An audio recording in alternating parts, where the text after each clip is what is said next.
Okay guys, I'm going to introduce you to our new best friend and answer a couple of your questions.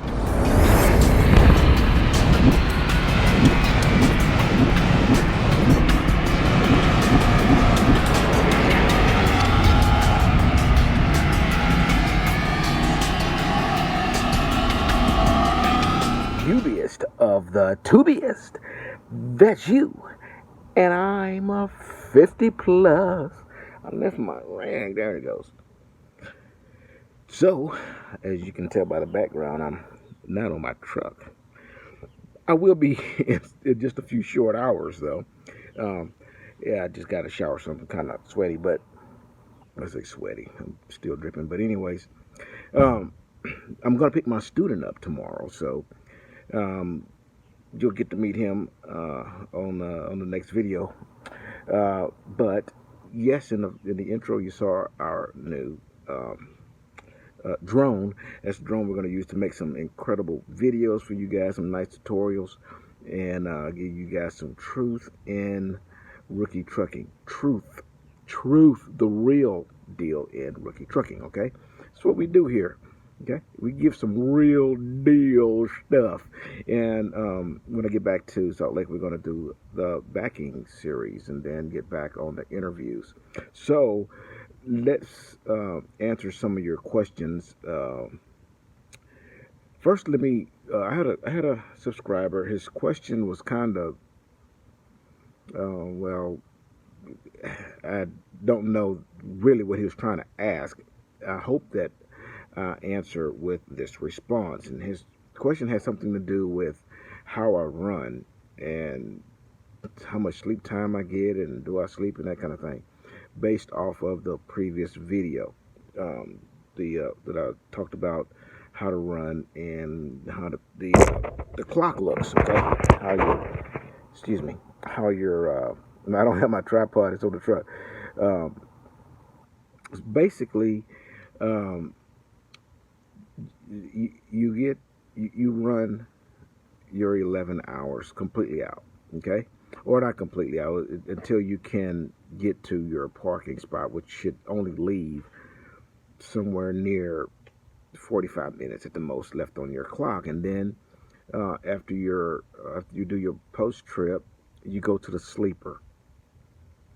And sleeper berth, you have to be in a sleeper for 10 consecutive hours before your clocks will rejuvenate, okay?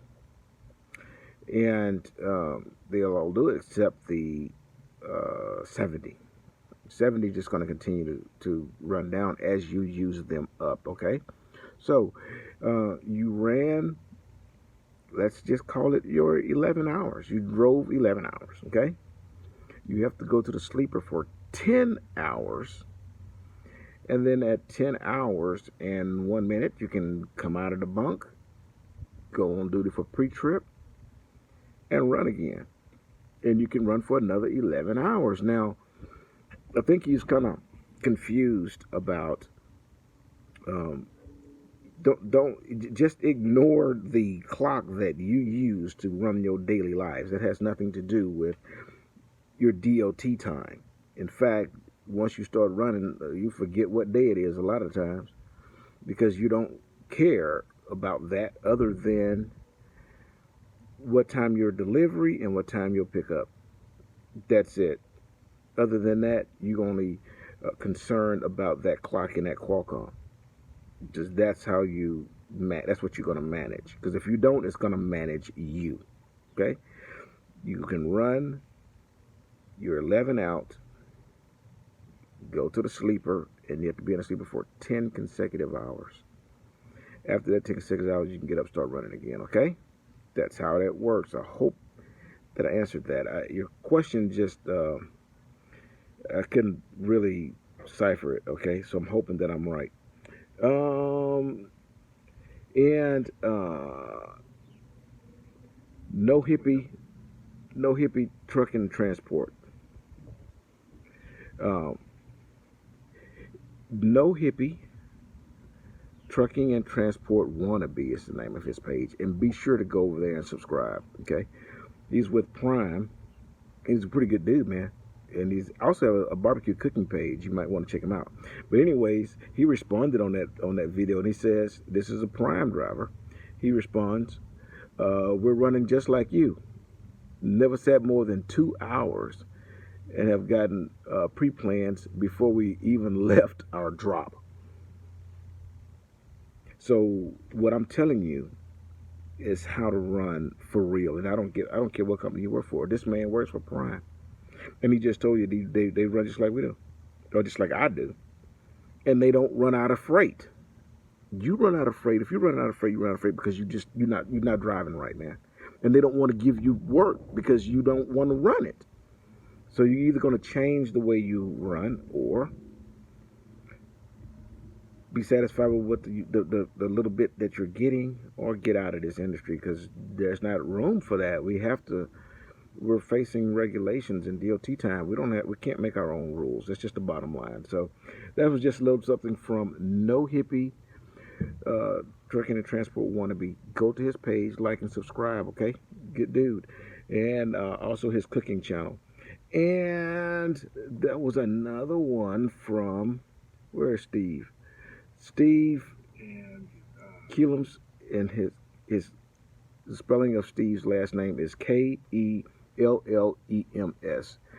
He is a Swift driver as well, and he also responded, "I have a load, 1,515 miles, pick up on 7/6 at 10 a.m. Mountain Time, and delivers 7:10 at 10 a.m. Eastern Time. Drove 604 first day, 210 second day, had 30 minutes left on the 70, doing a 34, and start at 23:10 tonight, and I'll drive for the next 2 days during the night." Now, this guy said, and then he says, "You don't get loads if you sit around, and you don't make money if your wheels ain't turning." All the way true. And what I'm telling y'all to do, what I'm teaching you how to run, everything I tell you, either I'm doing it or I know that it's factual, one or the two. But I'm not going to bullshit you. And these are just people who are coming and say they're doing the same thing and they making money. They don't sit. They don't sit because they freaking running, man. They develop a habit. I'm telling you. I don't care who you work for. They're not stupid. This is what they do. Big trucking companies, even small trucking companies, trucking companies, period. You think that trucking companies are in the business of moving freight. They're in the business of managing time. Okay? Moving freight is a byproduct. Because let me tell you something, they can't move the freight if they don't manage time. That's just the bottom line. And their job is to manage your time. If you don't manage it, then they're going to find somebody else that can get it done. They're looking at the time. Okay? You cannot move freight if you're not managing time. That's just how it is, okay? Rider 71, he just responded, he's watching me. Yeah, I know it. Rider 71, okay? Rider, RIDER 71. Go check him out. There was a few more comments, but if you guys go back to the previous video, the one that has the Qualcomm sheet on it, that shows the time, you can see a lot of people commenting on that are experienced drivers that, they're semi-experienced, I guess you want to call it, but they have experience in what I'm telling you, and they'll let you know that what I'm telling you is factual. And I want you guys to get on that, man. Go, if you're gonna come aboard, especially if you're gonna ride with me, you're gonna do it anyway. What you do once you get off my truck, that's up to you. I had a question about from Michael, and he wanted to know if you can live in your truck. And I'm gonna tell you something, Michael. About I don't know what the percentage is. I ain't gonna try, but I bet you 30% of the industry does that.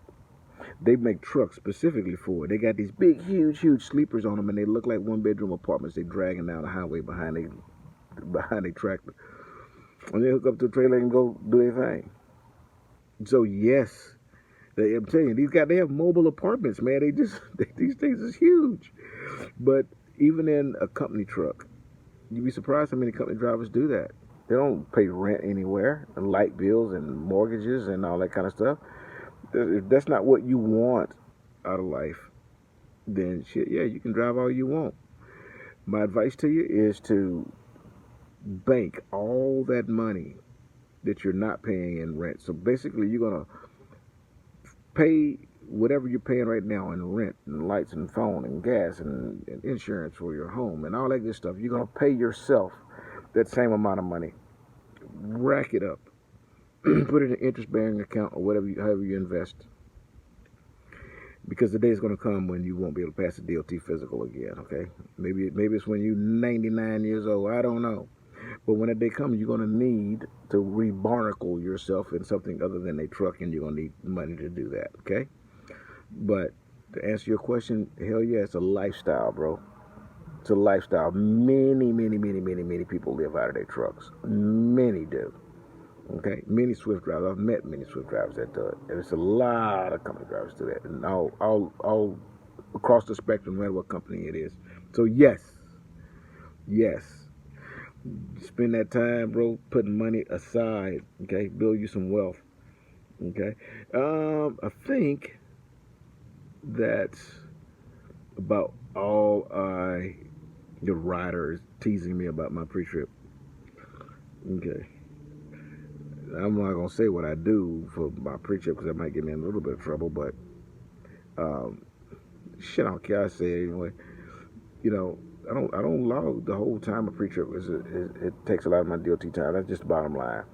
You know, I might do a lot of my pre-trip off the clock. But hey, that's just me and you talking. He was teasing me because I just run a lot of time, and sometimes I don't because I know what I got to do that day, and I don't want to be wasting time. But anyway, shh, that's between me and you. But pre-trips and post-trips are important. I'm gonna tell you something about a post-trip. Okay, I was talking to one of my buddies I went through the Swift Academy with, and he woke up this morning and had a flat tire, so he had to call get that flat tire fixed. And he was on 34, so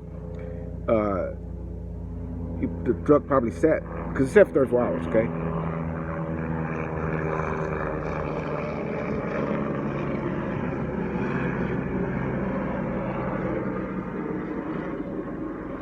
I don't live in the ghetto, okay? Don't be acting dumb. There ain't no shootings and shit. That's a military helicopter. Ellington Field is not far from my house. Actually, it is. I don't know why they flying them big old things. Or maybe getting time for the air show. But anyway, that's not what you're on here for.